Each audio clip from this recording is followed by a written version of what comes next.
Assalamualaikum warahmatullahi wabarakatuh.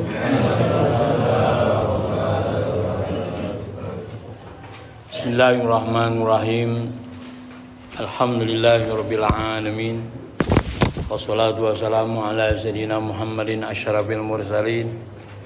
Sayyidina wa maulana Muhammadin wa ala alihi wa sahbihi ajma'in. Amma ba'du fa inna asdaqal hadithi kitabullah wa khairul hadi hadi Rasulillah wa syarrul umuri muhdatsatuha fa inna kulla muhdatsatin bid'ah wa kulla bid'atin dhalalah wa kulla dhalalatin finnar.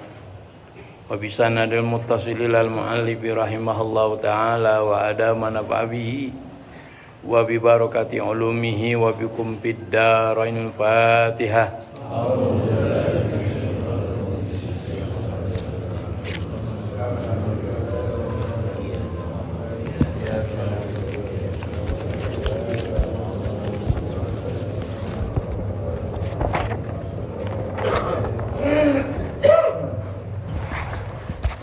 Jamaah majelis silaturahim dan zikir subahat tanpa kecuali yang kami hormati, terutama kepada para pengurusnya, juga yang kami muliakan para asatidz, para guru, terutama TKM Mushola Al-Karomah Ustaz Idris Afif dan seluruh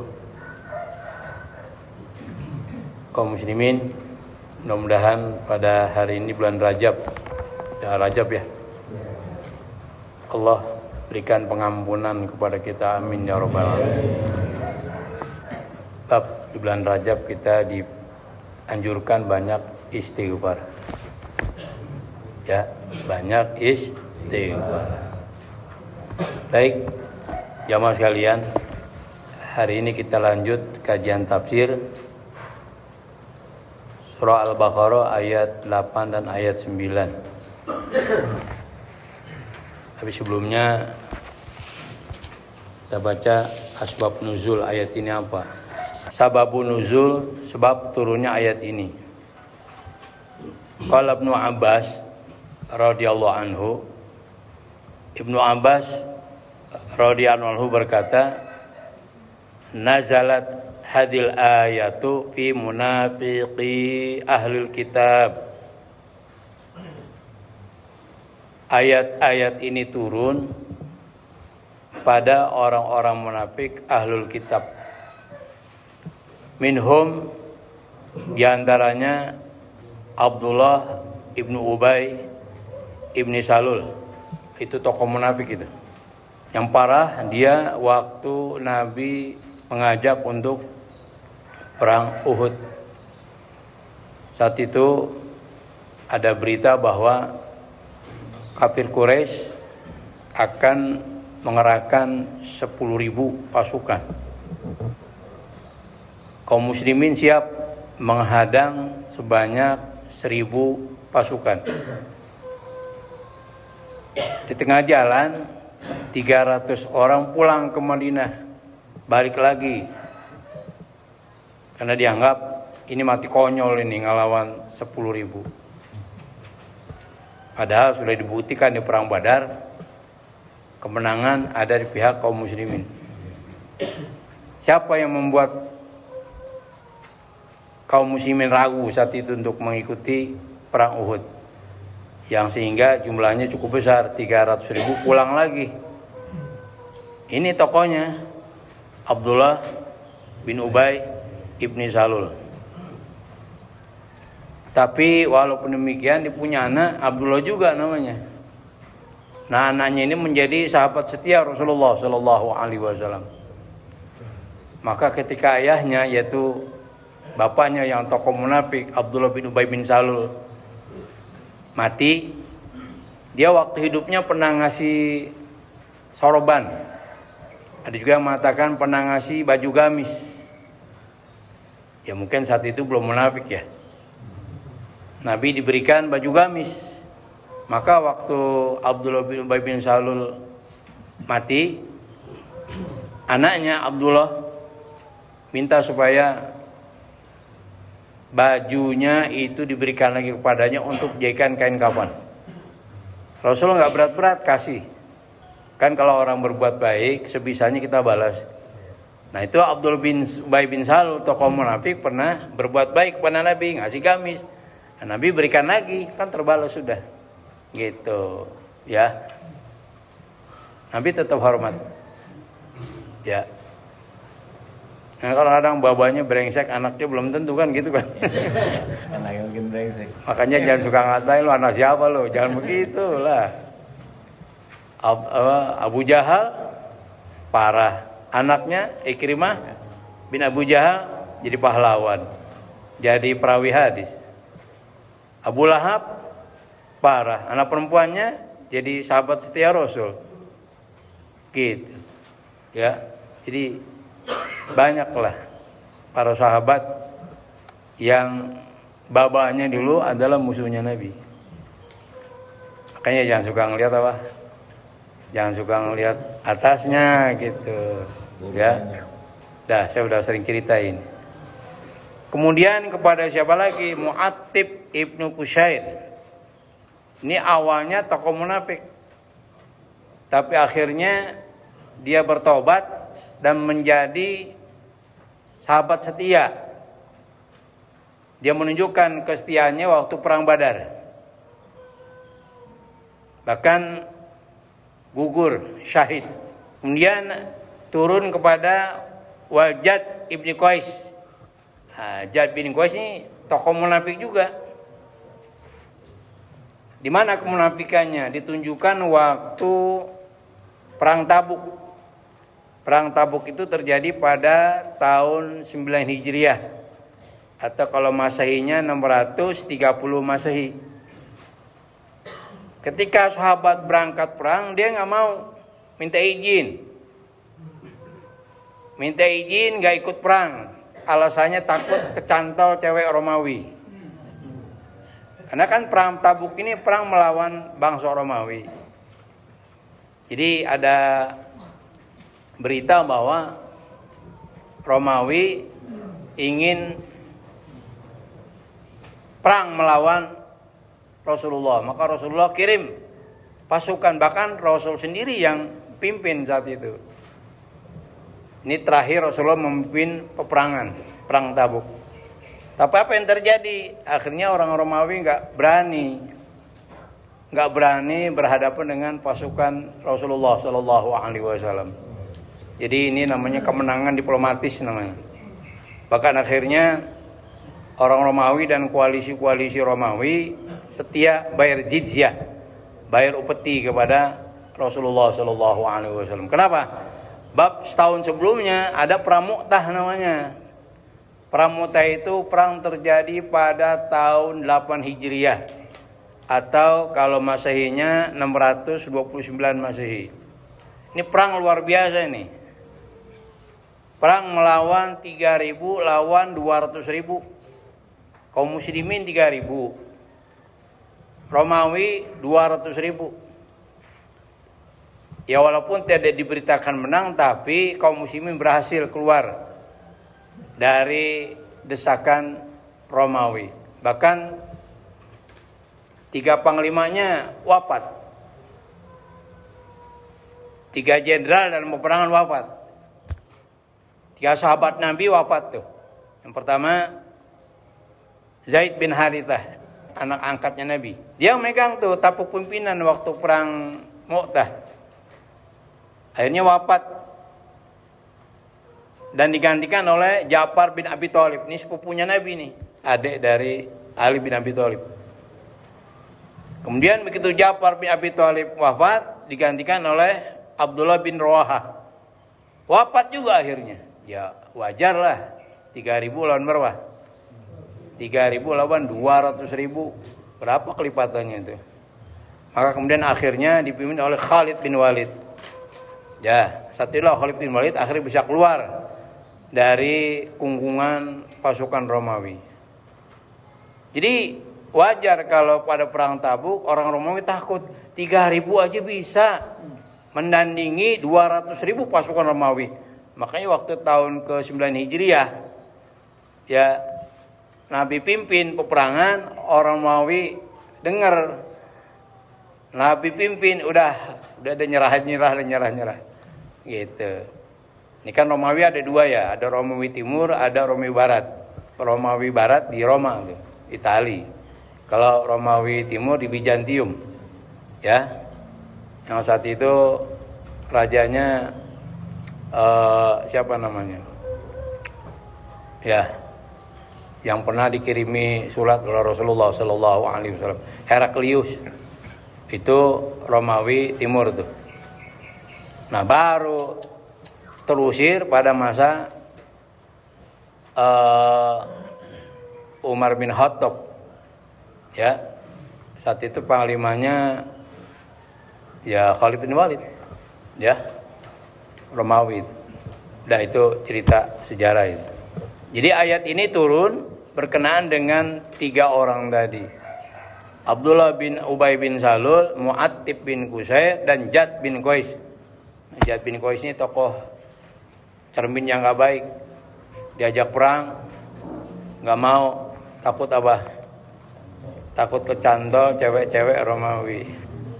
Lu kenapa lo gak datang subuh gabungan? Di sana kok banyak cewek, ntar gue takut. Parah ini. Ya terserah lah alasannya apa. Kalau malas aja, nggak usah pakai banyak alasan gitu. Kanu idza laqul mu'minina yudhiruna al-imana wa tasdiqa. Mereka kalau bertemu orang-orang beriman, mereka menampakkan keimanan dan menampakkan tasdik, keyakinan. Wa yaquluna, dan mereka mengatakan inna la najidu fi kitabina na'tahu wa sifatahu. Sungguh kami mendapati dalam kitab kami sifat Nabi Muhammad sallallahu alaihi wasallam. Jadi kalau nggak salah kemarin saya bahas orang Yahudi kan ada 3 kelompok tuh. Ada al-muharribun yang suka merubah ketentuan kitab suci, baik Injil atau Taurat. Di antara yang dirubah adalah sifat-sifat Nabi. Sifat Nabi itu mereka hapus. Nih kelompok al-muharribun namanya nih. Ini orang ngomong depan Nabi bahwa sifat-sifat kau ya Muhammad ada dalam kitab kami. Nah ini jadi depan Nabi ngomong keimanan, ngomong pembenaran, tapi di belakang Nabi musuhi. Nah ini munafik namanya. Tapi akhirnya yang Mu'attib bin Qusay ini dia tobat, kemudian menjadi pahlawan di perang Badar dan gugur di perang Badar. Itu sebab nuzul ayat ini. Ya, tidak, alhamdulillah bukan turun kepada orang pitara gitu aja udah. Ya, turunnya kepada tokoh-tokoh munafik. Kita langsung aja ke tafsir dah. Wa minan nasi may yaqulu amanna billah. Di antara manusia ada orang yang mengatakan kami beriman kepada Allah. Ay wa minan nasi fariqun yaquluna bi alsinatihim. Di antara manusia ada sekelompok orang yang mengatakan lewat lidah mereka, saddaqna billah wa bima unzila ala rasulih minal ayatil bainat.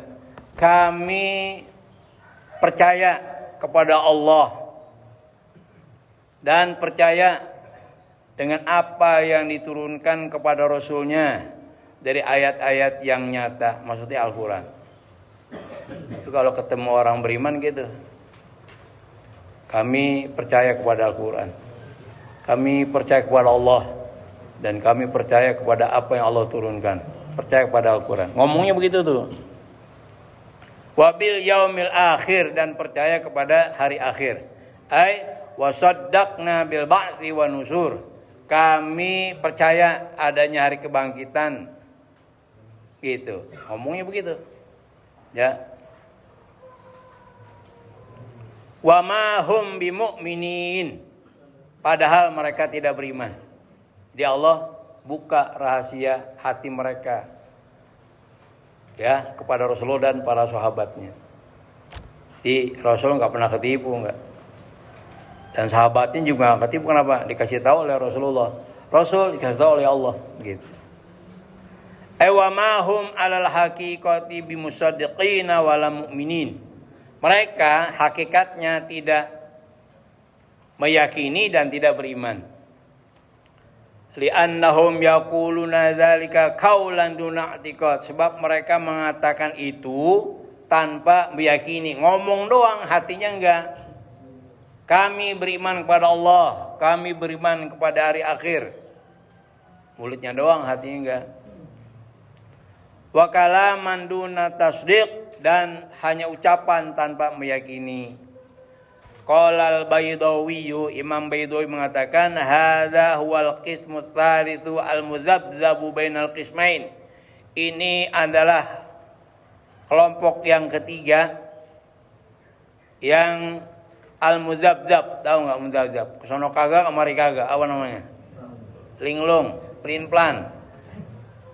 Jadi kan ada orang beriman, ada orang kafir. Ini yang ketiga nih. Paham gak? Di antara beriman dan kafir kan munafik.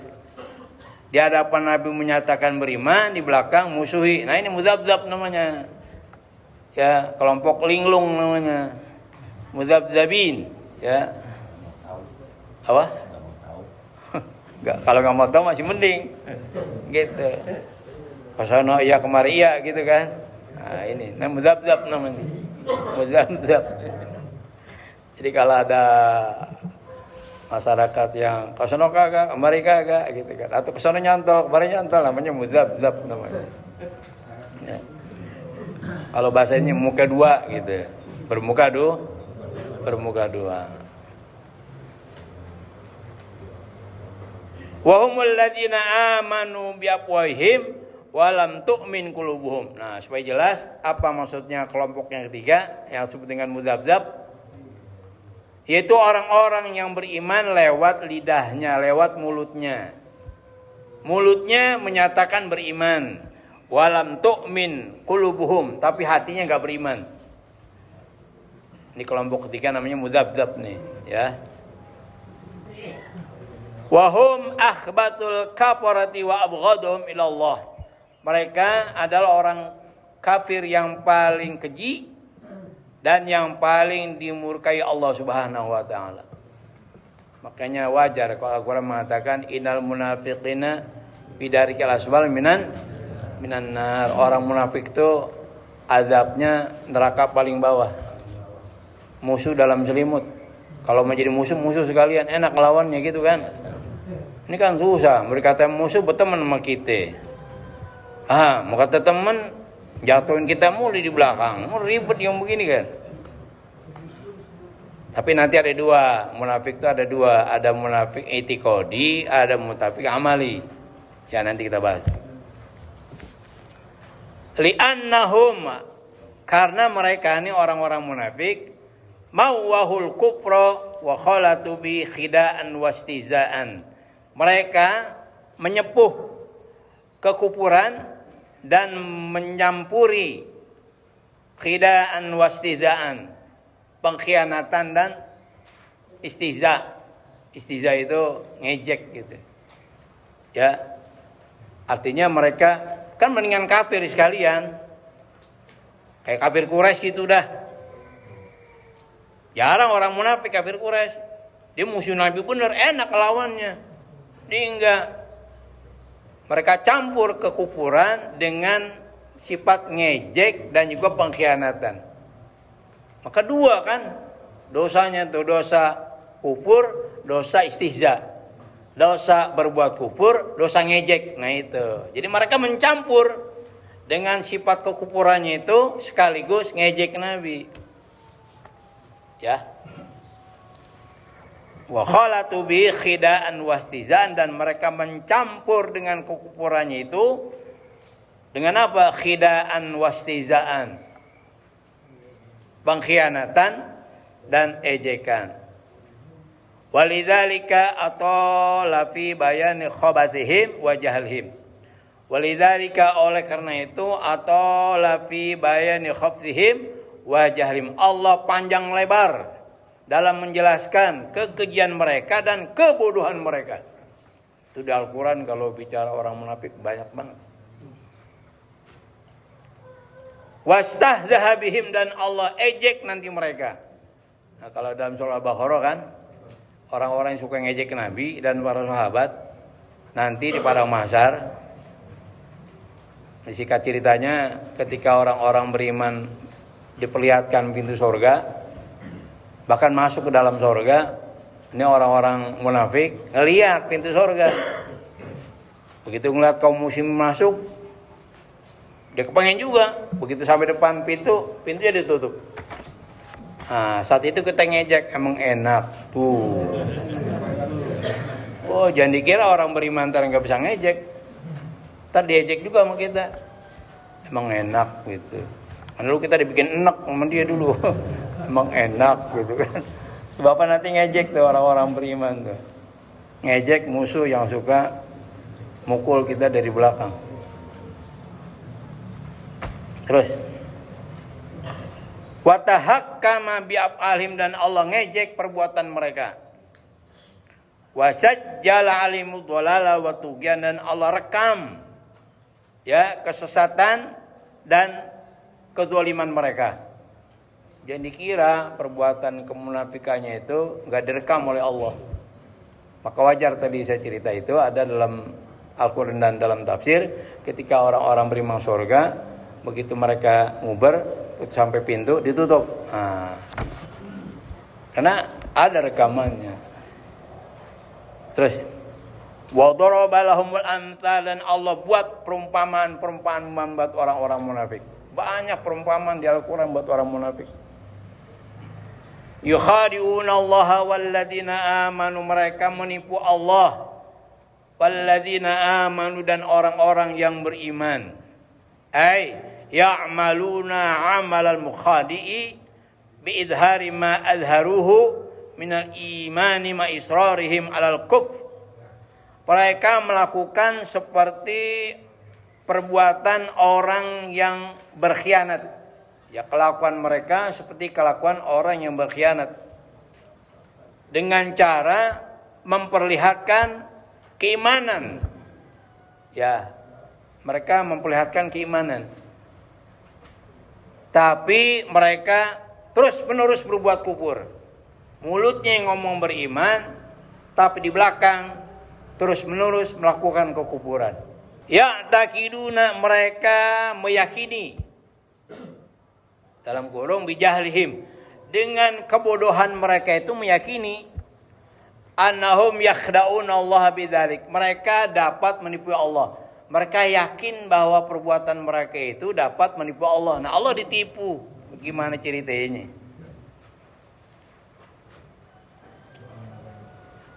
Wa anna dzalika nafi'uhum indah. Dalam bahwasanya perbuatan mereka dikira manfaat buat mereka itu. Dikira kali di mata Allah manfaat kali. Wa annahu, tuhunya kembali ke dzalika itu, musyarilahnya. Wa annahu wa anna dzalika gitu. Dan sesungguhnya perbuatan kemunafikannya itu akan menimpa sebagaimana kadang-kadang menimpa atas sebagian orang beriman. Artinya sebagian orang beriman ada juga yang ketipu, sebagian enggak. Mereka yakin nih kemunafikannya itu akan menimpa sebagian kaum yang beriman, padahal enggak sama sekali.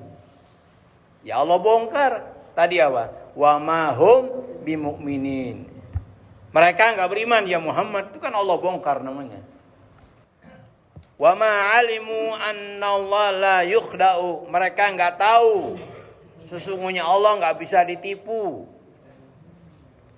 Li'annahu la tahfa 'ali khafiyatun. Karena enggak ada yang tersembunyi bagi Allah Subhanahu wa taala.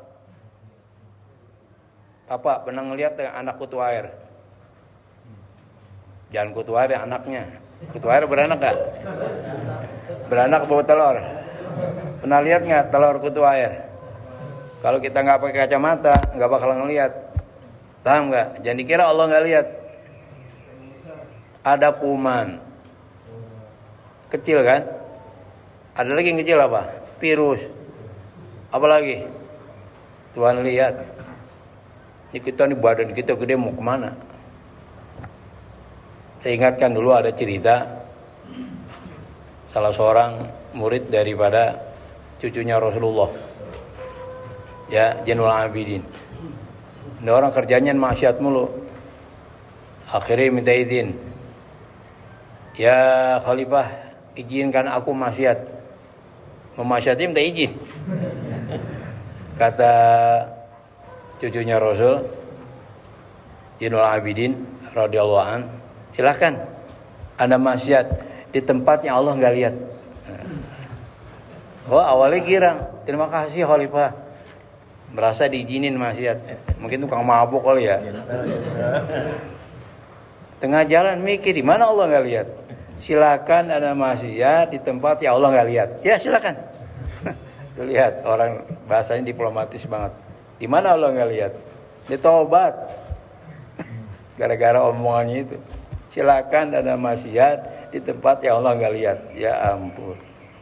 Terus. Qala Ibnu Katsir, berkata Ibnu Katsir, an-nifaqu wa idzalul khair wa israrul syarr. Munafik itu artinya memperlihatkan kebaikan tapi menyembunyikan kejahatan. Nampak di luar baik tapi tujuannya jahat. Nah, ini diantara definisi munafik yang diungkap oleh Ibnu Katsir. Ya.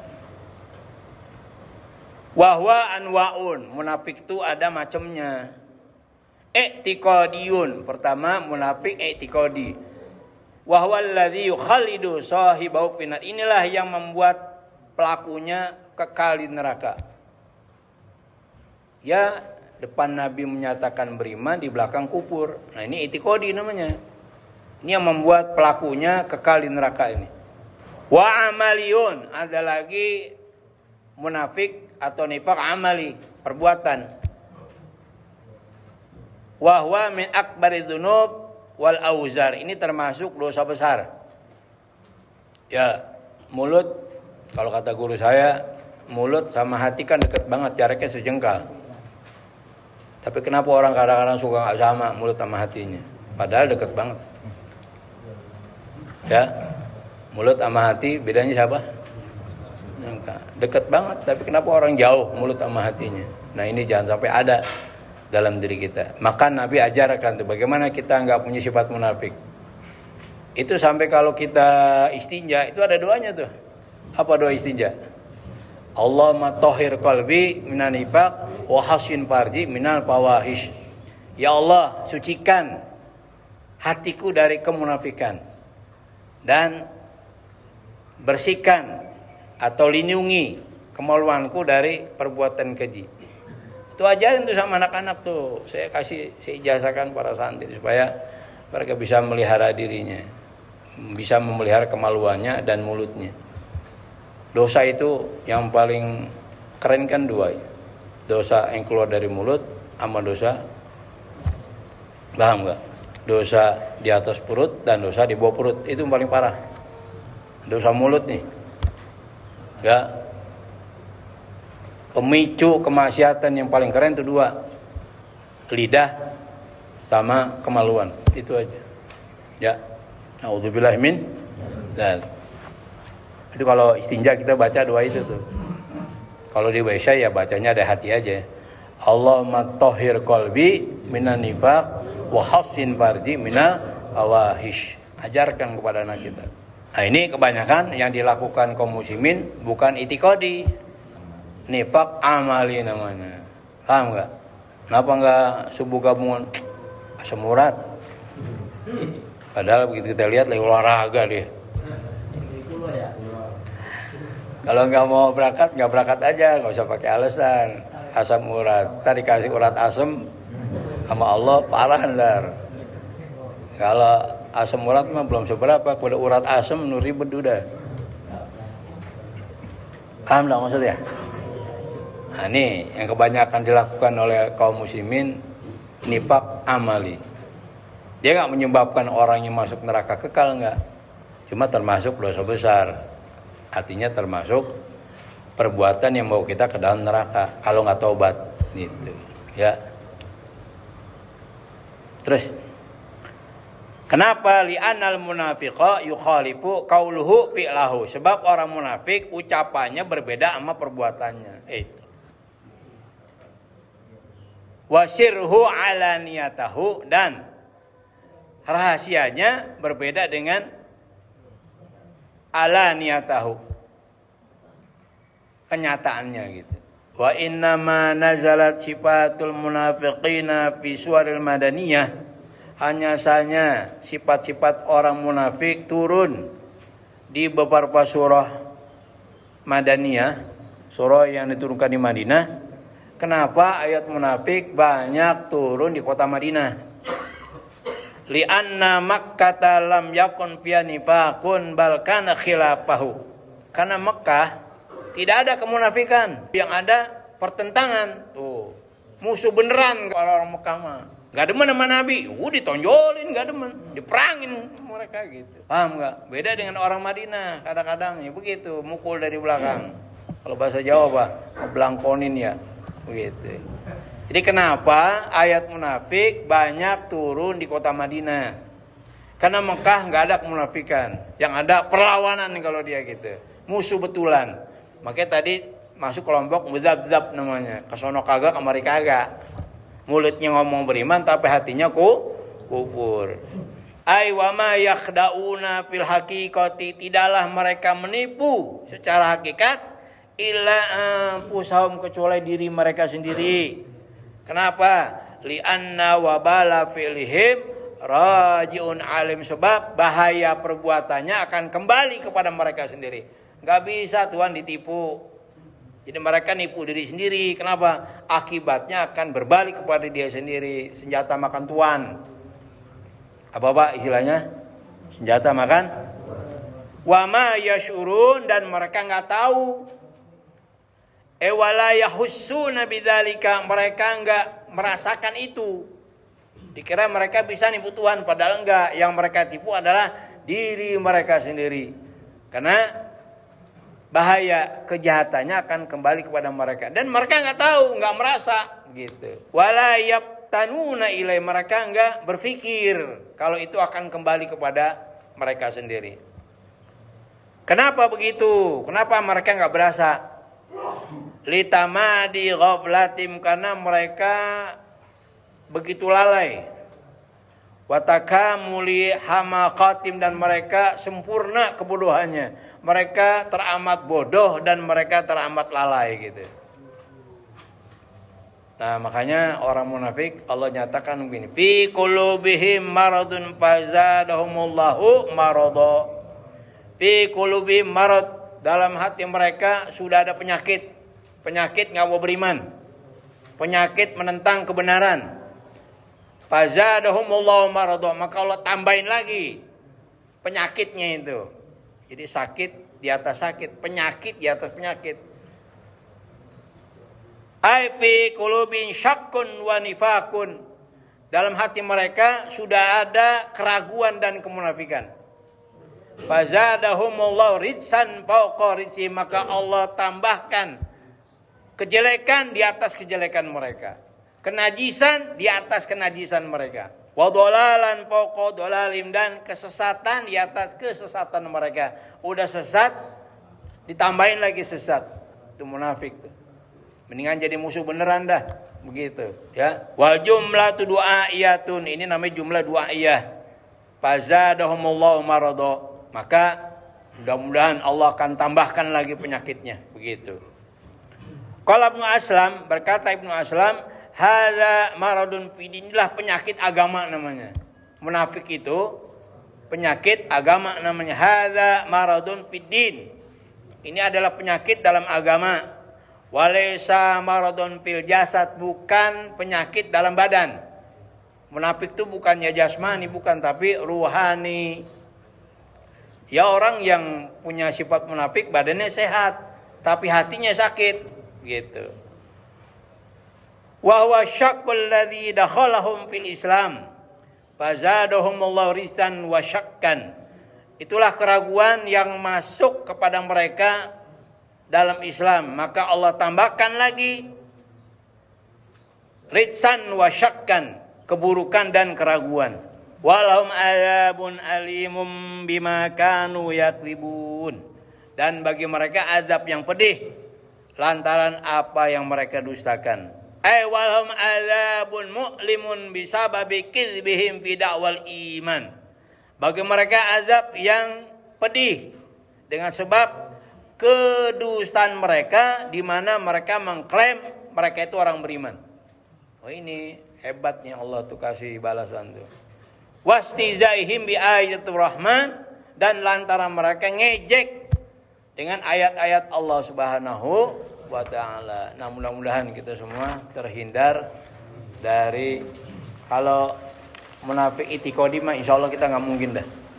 Insyaallah wala tamutuna illa wa antum, kita ikhlas menjalankan Islam.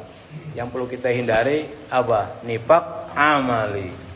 Mulut sama hati jauh. Nah itu. Ya. Apa tadi doanya? Allahumma tahhir qalbi minan nifaq wa hassin farji. Nah, barangkali inilah yang dapat Al-Fatih disampaikan. Mohon maaf, ini bukan menggurui, kita sharing aja ya. Terutama kepada asatid, para muallim dan para guru. Demikian, lebih kurangnya mohon maaf. Wallahul muwaffiq ila aqwamit thoriq. Assalamualaikum warahmatullahi wabarakatuh.